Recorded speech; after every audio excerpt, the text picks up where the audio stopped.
Charlie Munger is undoubtedly one of the most esteemed figures in the world of value investing.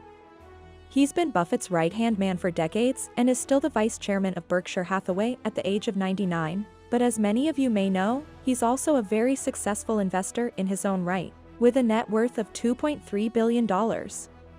A large part of his investing success has been due to his rational thinking and his ability to tell it like it is, and to our benefit, he's done this quite a bit in recent years. As a result of the market decline of 20% in 2022, inflation will remain extremely high and interest rates will continue to rise in 2023.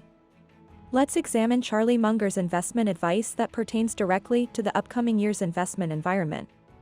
Welcome back at Financial Fortune, your daily advisor that gives you news and tips for financial success. Just keep on watching. This year, it appears as though we'll be investing in a down market. As I mentioned, the S&P 500 fell 20% in 2022 due to interest rates being raised to 4.5%, but in 2023, it does appear as though interest rates will continue to rise due to the Fed reaffirming their goal to bring inflation back down to 2%. So with our portfolios all down 20% after the rough tidal wave of 2022, we'll be investing in a down market.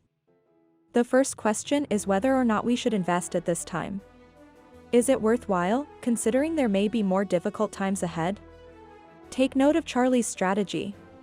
Well, it may be that you have to choose the least bad of a bunch of options. That frequently happens in human decision making.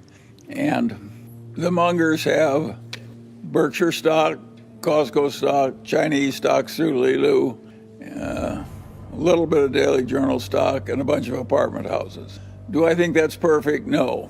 Do I think it's okay? Yes. I think the great lesson from the Mungers is you don't need all this damn diversification. That's plenty of. You're lucky if you've got 4 good assets. I think the finance professors and that sell the idea that perfect diversification is professional investment. If you're trying to do better than average, you're lucky if you have 4 things to buy. And to ask for 20 is really asking for egg in your beer. It's very few people can have enough brains to get 20 good investments. I think my way of thinking will work for anybody, of trying to be very rational and disciplined. So I think that much. But to flit around to various careers and go into the other fellow's professional territory and try and outdo him and do all kinds of things like that, I think will not work for most people. And so I always I'm always being visited by young men who say, I'm practicing law and I don't like it, and I'd rather be a billionaire. How can I do it? And I tell them, well, I'll tell you a story. A young man goes to see Mozart, and he says, Mozart, I want to start composing symphonies. And Mozart said, how old are you? And the guy says, 22. And he says, you're too young to do symphonies. And the guy says, yes, but you were 10 years old when you were composing symphonies.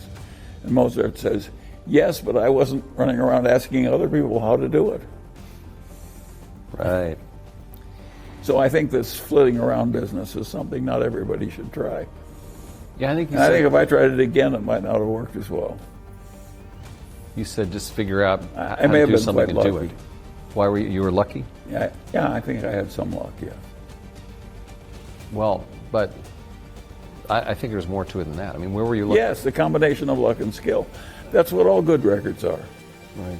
So many of you now who want to be rich by going into finance. And of course, that multitude is not going to all get rich. And of course, 99% will be in the bottom 99%. That's just the way it's going to work. If I look at the people in my generation who were the nerds who were patient and rational, eventually did well, who lived within their income and worked at being sensible, and when they saw an opportunity, grabbed it pretty fiercely and so forth. And I think that'll work for the new nerds of the world. And the people who get ahead because they're star salesmen or charismatic personalities, I'm not one of those, so I don't know how to do that. So if you're not a nerd, I can't help you. And I think that the odds are that most people who try to do finance are not going to succeed. And there's a lot of wretched excess in it because easy money will always attract wretched excess. It's just the nature. It's like a bunch of animals feeding on a carcass in Africa. By the way, that's an image I chose on purpose. But no, so I don't think it's so pretty. And I don't think that modern finance is so wonderful. And in my day, a lot of the finance people were more like engineers. They were so chastened by the Great Depression and all the wretched failure that they really tried to make everything super safe. And it was a very different, plodding place that the people weren't trying to get rich, they were trying to be safe. This modern world is radically different. And I'm not sure if I were starting out in your world, how well I would do. It would be a lot harder than it was to get ahead in the world the way it was when I came up. If I were you, my best advance, I think you'll be happier if you reduce your expectations than if you try and satisfy them. And by the way, I think that's generally a very good idea.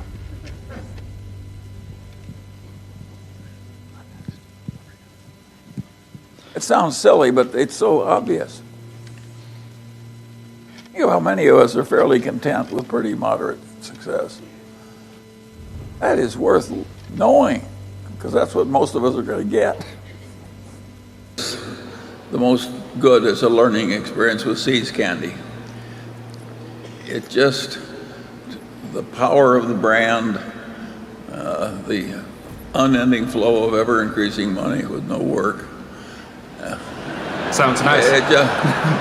It was, and I'm not sure we would have bought the Coca-Cola if we hadn't bought the C's. I think that a life properly lived is just learn all the time. And I think Berkshire's gained enormously from these investment decisions by learning through a long, long period. Every time you appoint a new person that's never had big capital allocation experience, it's like rolling the dice. And I think we're way better off having done it so long. But the decisions blend, and the one feature that comes through is the continuous learning. If we had not kept learning, you wouldn't even be here. You'd be alive probably, but not here. Please leave a comment below and let me know which of Charlie's pieces of advice resonates with you the best. If you loved the video, please like it, and if you want to see more, please subscribe to the channel.